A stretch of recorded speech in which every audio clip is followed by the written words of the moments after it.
Welcome to episode 9. I'm Sean Needle, host of the Purpose Driven Funnels Show. I'm embarking on a journey to grow a successful online business so I can break free from my 9 to 5. The question is, how will I do it? Find out right here on the Purpose Driven Funnels Show, where you will get an insider's view as I interview experts who have succeeded. I'm doing it because my why is bigger than my 9 to 5. Life is meant to be a joy, not a chore. Will you join me? Today's podcast is brought to you by Audible. Get a free audiobook download and a 30-day free trial at audibletrial.com/purpose-driven-funnels. Over 180,000 titles to choose from for your iPhone, Android, Kindle, or MP3 player.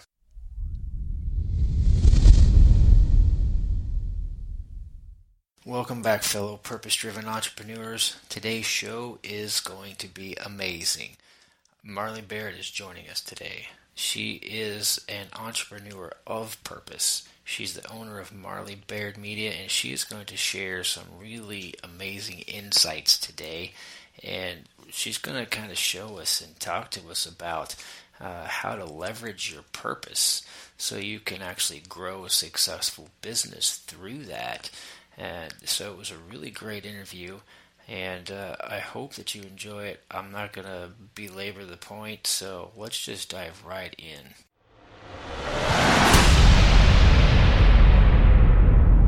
Well, Marley is the owner of Marley Baird Media, a social media marketing company. She's a YouTube guru, and best of all, she does it all with purpose.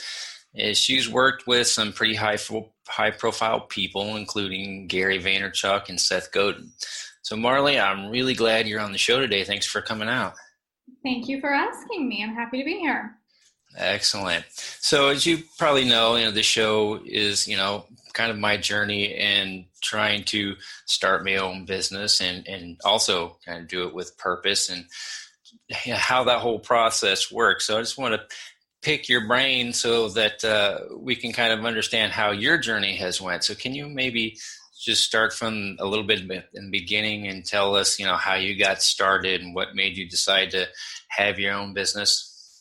Well, I didn't go into it intentionally thinking that I was building a business. I actually was a dental hygienist. And as a dental hygienist, I knew that that wasn't what I really wanted to do, but I didn't know what I wanted to do. So while I was figuring it out, I was cleaning teeth all day, every day, which is quite boring. And people don't even like going to the dentist. So imagine working there. I didn't. It was fine. The dental office I worked for was wonderful, and I started doing social media for the dental office just for fun, just because I knew how.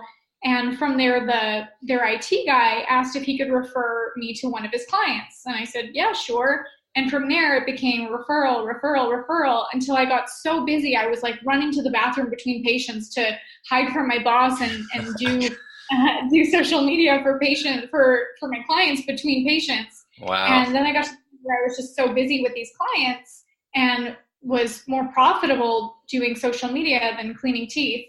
And eventually went all in. I guess the decision wasn't really made for me. I didn't know that this could really be a business, but something happened. My husband, who was my fiance at the time, we were 2 months away from our wedding, had a terrible dirt biking accident. He had both of his arms in casts. He fractured his tailbone, had terrible road rash, and he couldn't go to work. And like I said, both of his arms were in casts. He couldn't really even take care of himself. So I had to call the dental office and also say, I can't come into work and I don't know when I can come back. My fiance is broken. Wow. And so that was when I went all in on the business because I had to. Our wedding was 2 months away. Both of us weren't working. And that was when we went all in. And I first started by trying to get more visible because, of course, when you have a business, you want people to know who you are and what you do. So I started making videos. And those videos became very popular. And some of those videos even now have 200,000 views. And I wanted to see how I could reverse engineer that to be able to create the same results for my clients. And then we developed the Baird method, which is what we teach and what we provide as a service today. Wow. So you just kind of gotten thrown more or less in head first into it. Like you said, you're kind of doing it on the side, and then out of basic necessity, you just kind of went all in. Totally. Oh, wow. So obviously, there are probably some things that you had to deal with, like fear, maybe even procrastination, some pressure. What kind of things were going through your world at that time? At that time, well, I mean, I was a newlywed, and no one in my family had been business owners or entrepreneurs or even did anything outside of what they went to school for, which I had always seemed to be the rebel for that because I knew that I wasn't going to be a dental hygienist, and I was always doing things on the side, which is weird for my family to witness. And and understanding that my family just has my best interest and was worried about me. There was some skepticism about, are you doing the right thing? Are you sure? Like a 9 to 5 would be so much safer, but really, is it? So there was some skepticism and some pressure from family to just be careful and be cautious about what I was doing.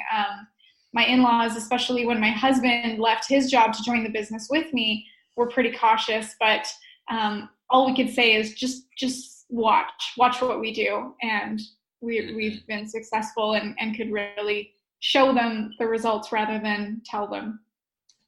Wow. So, going back a little bit when you said you were doing some of this on the side, kind of between patients as a dental hygienist. And so you had a full-time job, you had sort of a side gig going. So how do you balance those things? I mean, there's obviously a lot of time commitment for starting a business and, of course, having a full-time job and, and a family and all that comes with that. So what were some of the things that you had to do in order to balance those two parts of your life, the full-time job and the side gig? That's a great question. And I was always someone that was very organized and mapped out my priorities. So, and I can't really sit still. And I think that that's kind of like an entrepreneur thing to always wanting to be on the go and pushing ourselves for how we can become better and be better and give better, like to serve more people.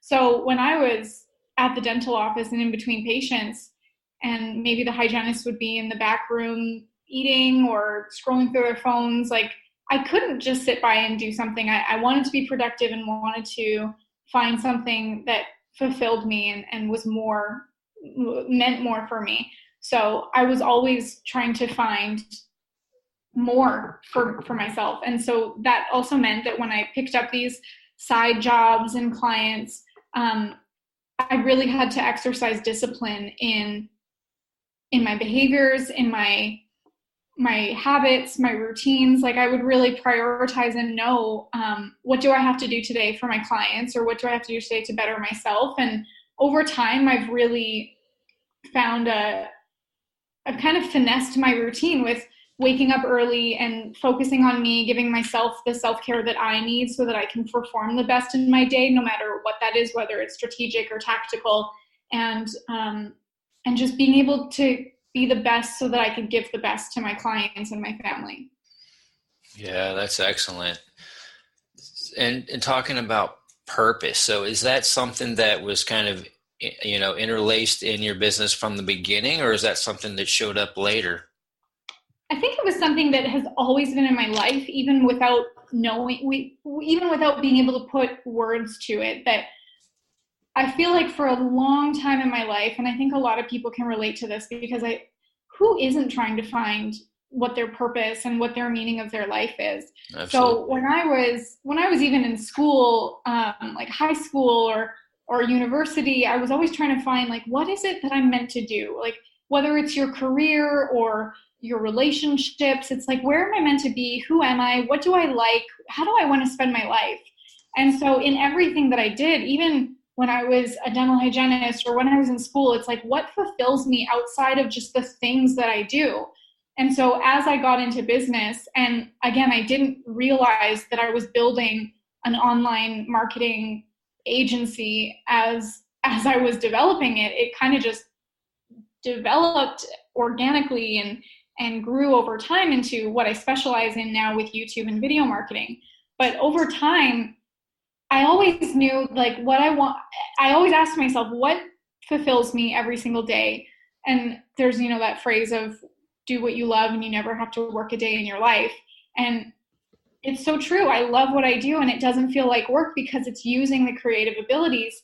And it's something that I've always wanted in my life, was to do something with purpose. And sometimes that means saying no to the shiny objects or the distractions. And it takes some time for you to realize that they were just distractions.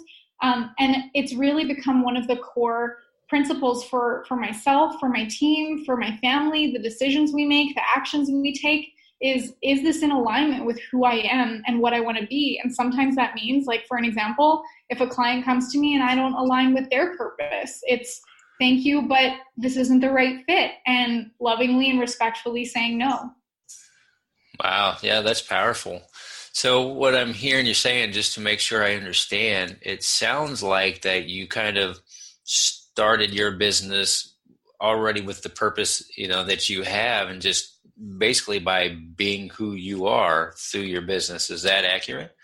I would say so. And if you have that alignment with yourself, think of what you're able to attract into your life. Like if your external is always a reflection of who you are internally, your interior, this is a quote from Robin Sharma, interior empires build external ones. So from me, even just as a kid, wanting to find what's my purpose and what fulfills me, and making all of my choices in alignment with that, it feels really intentional when you're creating your life, whatever that may be, or whatever that may look like for the individual. Right. Wow. So, and what were some of the kind of toughest moments that, you went through before you kind of broke through to your financial freedom and you broke free from, your 9-to-5 job? Definitely building a team, having the right team, and realizing that I can't and also shouldn't do it all myself. And that's hard because as entrepreneurs, when we first start a business, we're used to doing everything by ourselves. And then we get to a point where we can't and we have to ask for help. And it becomes difficult because then we have to trust people with our business that's really like our babies. But then growing the team and shifting into a leadership role, which is just, it feels like a privilege to be able to work with the amazing people that are on my team, and that my dream is also part of theirs, and that they spend the majority of their day working for me. It's an honor to lead those people. And then the other thing is my relationships, that entrepreneurs can also get stuck in their business. And we say that we start a business to be able to provide a better life for our family, but then somewhere along the way, sometimes we can get distracted and forget about that work-life balance, if that's even possible. And there was a period where my husband and I were kind of just passing ships. Like we were on different hours because he was working in trades and I was working in business. And when you own a business, it's not really a 9-to-5. It's from the time you open your eyes to the time you fall asleep. And so I was really struggling with my routine at the time and with him really connecting with what I was doing. So we got to a point where we decided to actually, that was when my husband joined the business, because we were kind of going different directions. I was traveling a lot. He was in town, of course, because he was in his job. And then he joined the business and really got to take ownership of an area of the business with me, so then we could be creative together and experience it all together and travel together. And it changed everything for the business and for our relationship. Wow. So you guys kind of joined forces in the same business. So you were kind of going in the same general direction. You could spend some more time together. Exactly. Yeah, I definitely know that struggle. I mean, I still have a full-time job right now, and I am trying to just start this, new business and working with funnels and everything. And, it is stressful, and there's some major life balance that's needed. Especially, I just had a daughter who's just now 9 months old, and I'm doing that in the midst of all this, and it can be crazy. So do you have any, tips for people like myself that are in that kind of position to manage that better?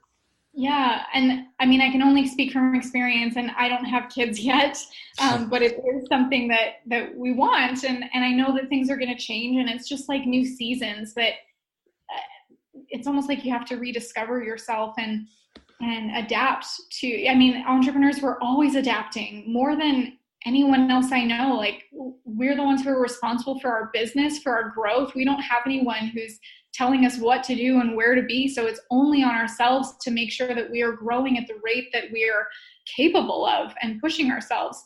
So when it comes to trying to find whatever you define as work-life balance, and I say whatever you define it as because it's different for everybody, and there's people who look at me and think that I'm crazy for what I do, but it's how I'm happy, and no one can judge anyone else's definition of work-life balance. But I can tell you what's worked for me is like really creating a routine and a structure around what makes me happy. So that means I wake up at 4:30, 5 a.m. every day, and from 5:30 to about 8 or 9 a.m. is time that I've structured for me, that I work out, I read, I journal, I meditate, I do kind of like easier tasks that are that I can get out of the way early, so that I feel like before 9 a.m., before most people have even sat down at their desks, I've done way more than the average person has. And a lot of that time was also set for me so that I have the self-care that I need, so that when I do jump into the day with the strategic and all the things that my team needs from me, that I have really fueled my tanks. Wow. Yeah, no, that's really powerful. As I know I've heard people talk about, morning routines and how important they are, and, getting up super early to before anybody else is on your radar trying to get you to do this or asking for that. So definitely some good time to be getting some things done. I appreciate that. So to kind of switch gears just a little bit and talk more about the kind of business side of things, and I know some of your things that you're working with people on is how to get people's personal messages out, to the masses. I know, through social media, from YouTube videos. So, I mean, is there any special things, any tips that you can say for, to somebody like myself who's trying to get the word out, just getting started, that maybe somewhere they can start with, getting their personal message out and what may be important? Mm-hmm. And it's really understanding what has changed you, because you can only speak from your experience and your stories, what has happened to you. And even when you're going through difficult times, to be able to step back from that and go, this is going to become my message one day. You might have heard the phrase, your mess becomes your message.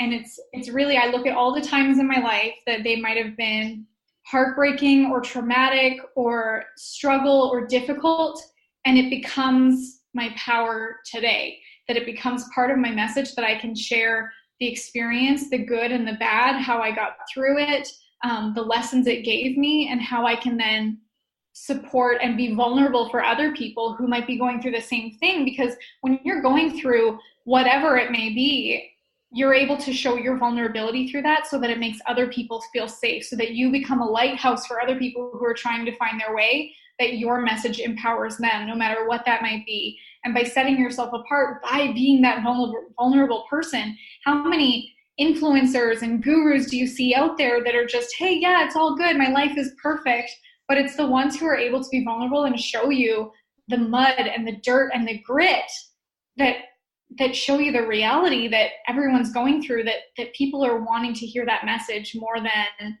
here's the dream I'm trying to sell you. It's here's the reality, and there's going to be good, there's going to be bad, and follow me, because I'm going to show you every step of the way.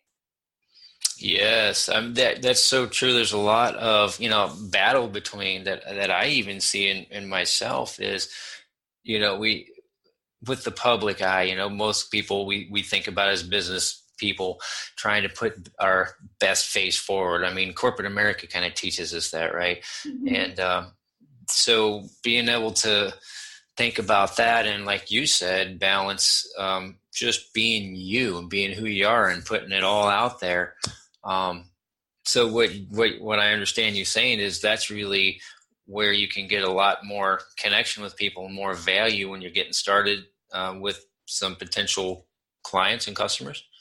Absolutely. People connect to people. And so, whatever your story is, and even that's something that I kind of exercise with myself all the time is taking a trip down memory lane or finding the triggers that bring up memories for me and turning that into a story. People love stories. Even just think of like hieroglyphics. Like there were stories on the walls of caves. People have been telling stories for longer than we've ever existed, and the medium is just changing. That's all it is.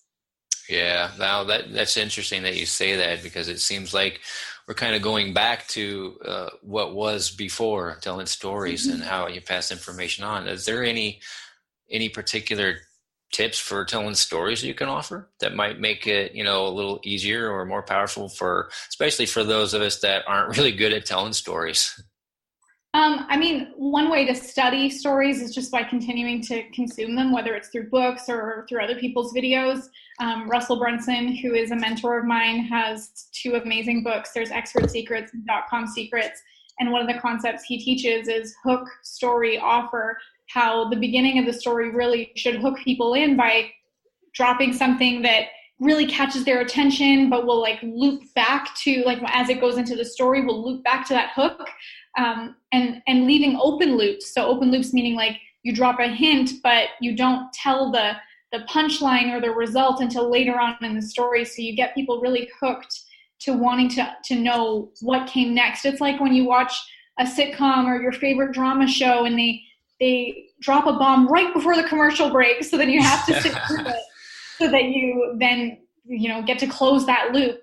And then at the end, so we said hook, story, offer. Now the offer doesn't have to be like a sale or a call to action or anything, but it at least wraps up the story and gives the moral to the story or the lesson, so that it really like ties it up all pretty with a bow and says, here's what I just gave you. Here's the lesson. Here's the takeaway.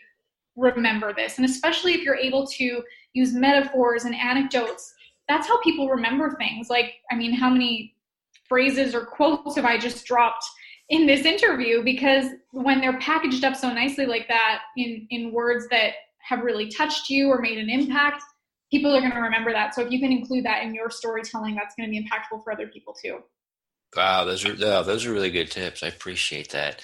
Um, so talking a little bit about, business tools, you being into social media marketing, are there any good business tools that you found that can really help, people just starting their business? Well, when I started my business, I mean, I was using the social media tools like Post Planner and Grum or InShot for making videos. Canva is one of my favorites, just amazing for being able to do graphic design. As I started building my team, we use a lot of Asana for project management and just the day-to-day tasks.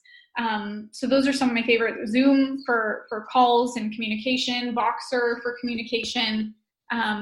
Yeah, those, I mean, I don't know what I would do without them. Oh, great. No, that's awesome.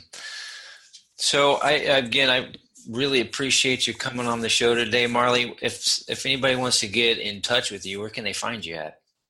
Yeah, I'd love that. Come take a look at my YouTube channel, youtube.com/Marley Baird Media, or my Facebook page as well, YouTube or facebook.com/Marley Baird Media, because there's lots of videos over there and thought leadership and stories.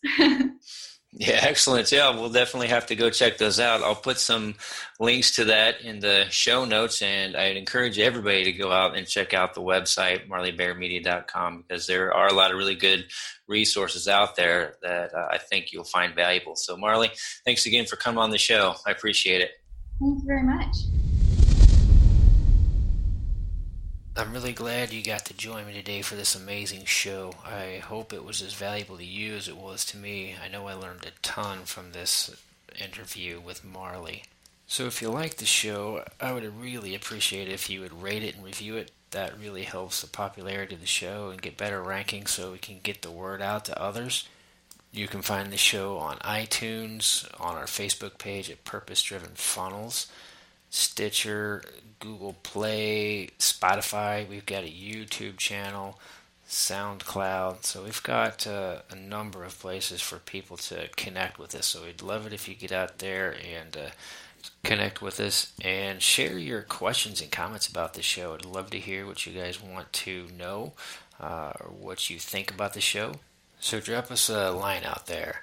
So till next time, I'm wishing you success on your purpose-driven business journey. May God bless you.